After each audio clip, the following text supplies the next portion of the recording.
எல்லாராலையும் கைவிடப்பட்டா யாருமே இல்லை. தன்னும் தனிமையா இருக்கிற வேலையில தான் ஆண்டவர் தன் ஊழியக்காரரை அவர் வீட்டுக்கு அனுப்புறாரு.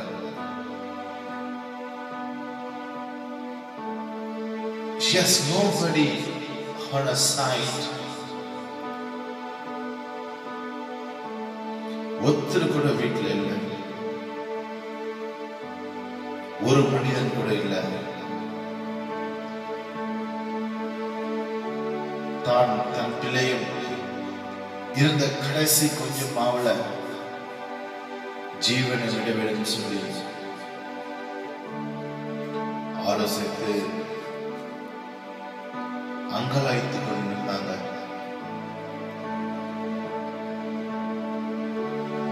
இப்படிப்பட்ட நேரத்தில் தான் தேவன் தன் ஊழியக்காரரை அவர் வீட்டுக்கு அனுப்பி ஆசீர்வதிக்கிறார்கள்.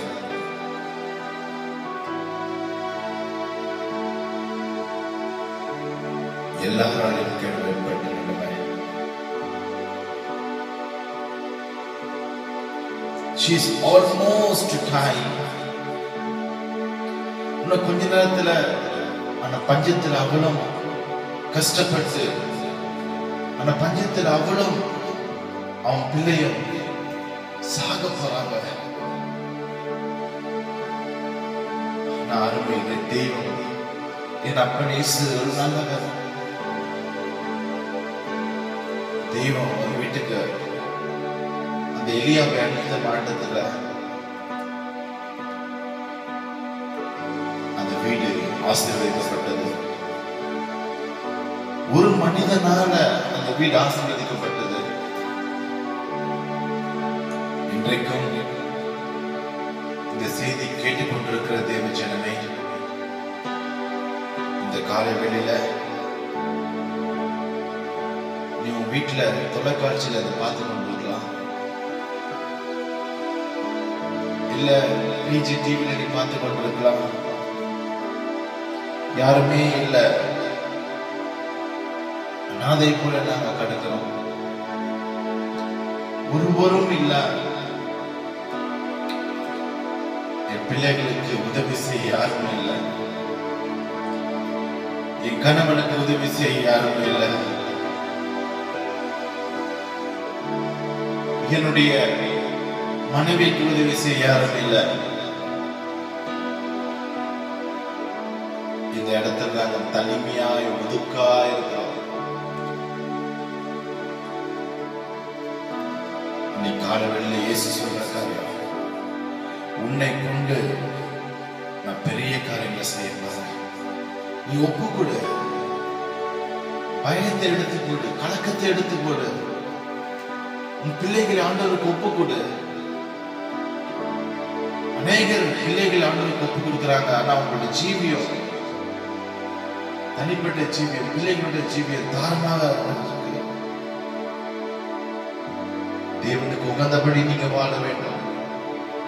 தேவனுக்கு உகந்தபடி உங்க பிள்ளைகள் வாழ வேண்டும்.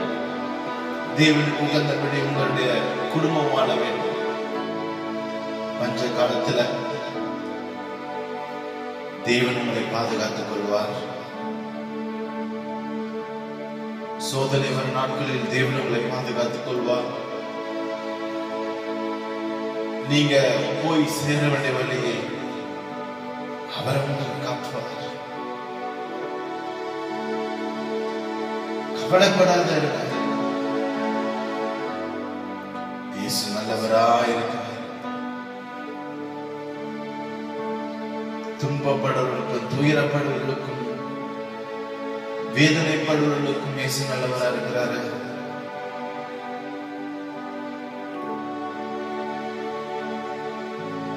இந்த நிகழ்ச்சி மூலமா இயேசு உங்களை சொல்ல போகிறாரு. இயேசு உங்க வீட்டுல வந்து இன்றைக்கு ஒரு அதிசயம் செய்ய போகிறாரு. வாலிபர் தங்கச்சி, வாலிப தம்பி, இன்றைக்கு இயேசுவுக்கு வாழ்க்கை ஒப்புக்கொடு. Live a faithful life. ஒரு உண்மையுள்ள வாழ்க்கை நீ வாழ வேண்டும். தேவனுக்கு மாத்திரம் நீ வாழ வேண்டும் சொல்லி தேவன் விரும்புகிறார். Don't fall in any traps. சில சுருக்குக்குள்ள நீங்க விழலாம். நேற்று தினத்தில் அவர்கிட்ட தொலைபேசியில் தொடர்பு கொள்ளும் பொழுது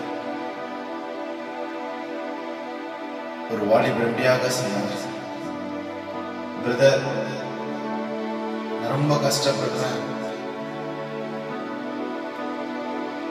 நான் ஒரு சாதாரண மனுஷன்,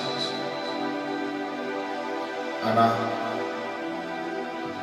ஒரு பொண்ணோடு நான் சிநேகம் வைத்துக் கொண்டதுனால என் வாழ்க்கை சமாதானத்தை இழந்தேன், என் வாழ்க்கையில் நிம்மதி இழந்தேன், இதனால் என் குடும்பத்தை நான் இழந்தேன். எந்த பொண்ணை நான் நம்பி வந்தனோ, எந்த பெண்ணை நான் அதிகமாய் நேசித்தனோ, ஆனா அந்த பெண்ணோட நேசம் என்னிடம் இல்லை இல்லையா? அந்த பொண்ணு இன்னொருத்தையும் நேசிக்கிறான், இன்னொருத்தரையும் அவன் மனசுல நேசித்துக் கொண்டு என்னையும் நேசித்துக் கொண்டிருக்கிறான். எனக்கு ரொம்ப வேதனையா இருக்கிறது. பிரதர், தயவு செய்து ஜெபம் பண்ணுங்க. கண்கள் கலங்கினாய் என்னிடமாய் அவன் பேசிக் கொண்டிருக்கும் பொழுது தேவன் ஒரு வார்த்தையை மனசுல எனக்கு போட்டார். இந்த மாயமான உலகத்துல தேவனை காட்டிலும் யாரை அன்பு செலுத்துகிறோம், அந்த அன்பு மாயையானது, மறையக்கூடியது, ஏமாற்றத்துக்குரியது. இயேசு சொல்லுகிற ஒரு காரியம், என்னை நேசி. உலகத்தை நேசிக்காத, ஆணை நேசிக்காத, பெண்ணை நேசிக்காத, பணத்தை நேசிக்காத, உன்னுடைய பதவியை நேசிக்காத, இயேசுவை மாற்றம் நேசிக்க வேண்டும் சொல்லி தேவன் விரும்புகிறார். அன்பான தேவ ஜனமே, இன்றைக்கு தேவன் உங்களுக்கு ஏதோ ஒரு காரியத்தை செஞ்சு கொண்டிருக்காரு. உன் குடும்பத்தில் ஏதோ ஒரு காரியம் நடந்து கொண்டிருக்கிறது. முழுமையாய் தேவனுக்கு ஒப்பு கொடுங்க. முழுமையாய் தேவனுக்கு அர்ப்பணித்து வாழுங்க. முழுமையாய் தேவ சமூகத்தில் காத்திருங்க.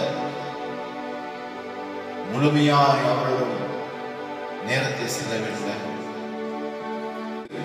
அர்ப்பணித்து வாழுங்க. முழுமையாய் தேவ சமூகத்தில் காத்திருங்க. முழுமையாய் அவரிடம் நேரத்தை செலவிடுங்க. அப்படி இருக்கும் பொழுதுதான் ஏற்ற வேலை வரும் பொழுது, ஏற்ற காலம் வரும் பொழுது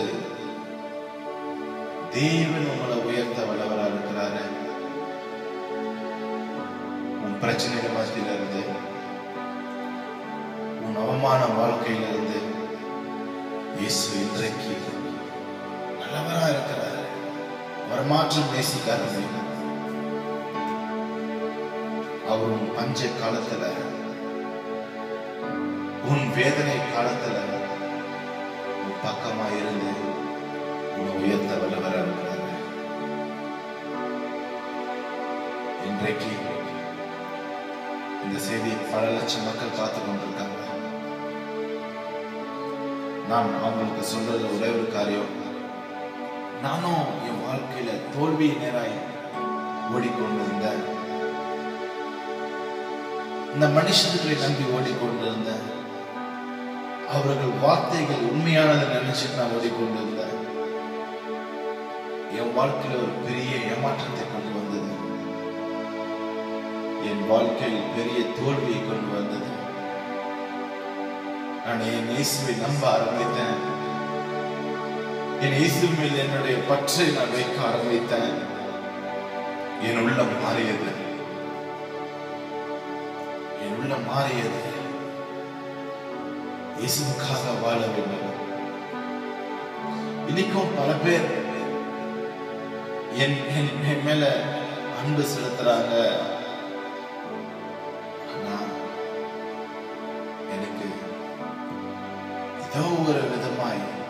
ஆதியில் நான் ஏமாந்தது ஞாபகம் வருது. அதனால் அப்பாவோட சமூகத்தில், அப்பா அன்பு போதும் ஐயா, உலகம் எல்லாம் மாயை, அன்பு மாத்திரம் எனக்கு போதும் சொல்லி இன்றைக்கும் அவருக்காக நான் உண்மையாய் வாழணும்னு ஆசைப்படுறேன். பணத்தை வச்சு வேலை கிடைக்காதுன்னு கவலைப்படுறது. ஏன் என் குடும்பத்துல எப்ப பாரு ரொம்ப பிரச்சனைக்குள்ளாக ஆக்குறாங்க. என் குடும்பத்துல நான் தான் என் குடும்ப பாரத்தை நான் சுமத்து கஷ்டப்படுறேன். என்னை புரிஞ்சுக்கிறவங்க யாருமே இல்லப்பா. நான் வேதனையோடு இருக்கிறேன். என் குடும்பத்துல என்னை நம்பி மக்கள் இருக்கிறாங்க. நான் பொறுப்பாய் வாழ்ந்து கொண்டிருக்கிறேன். பொறுப்பாய் இருக்க வேண்டிய ஸ்தானத்துல பொறுப்பற்றவர்களா அவங்க வாழ்றாங்க. குடும்பத்துக்காக நான் எவ்வளோ கஷ்டப்பட்டேன். என் நிலைமையெல்லாம் என் குடும்பத்துக்காக செலவழித்தேன். அந்த குடும்பம் என்ன மறந்துச்சு. அந்த குடும்பம் சுய ஆதாயத்துக்காக என்னை பிரயோஜனப்படுத்திக் கொண்டு என்னை தள்ளிவிட்டார்கள், என்னை மறந்து விட்டாங்க. நன்னாசைகள் சொல்லி கதறி அழுது கொண்டிருக்க அந்த வேளையில் இயேசு கண்ணீரை தொடுகிறார். கண்ணீரை துடைக்கிறார். இன்றைக்கு ஒரு அதிசயம் செய்ய போறாங்க. எல்லாம் சேர்ந்து இந்த பாடலை பாடுவோமா? ஒரு போதும் கைவிடா, ஒரு நாளும் விலகிடா, ஒரு போதும் கைவிடா, ஒரு நாளும் விலகிடா, ஒரு தான் தேற்றுவது போல் என்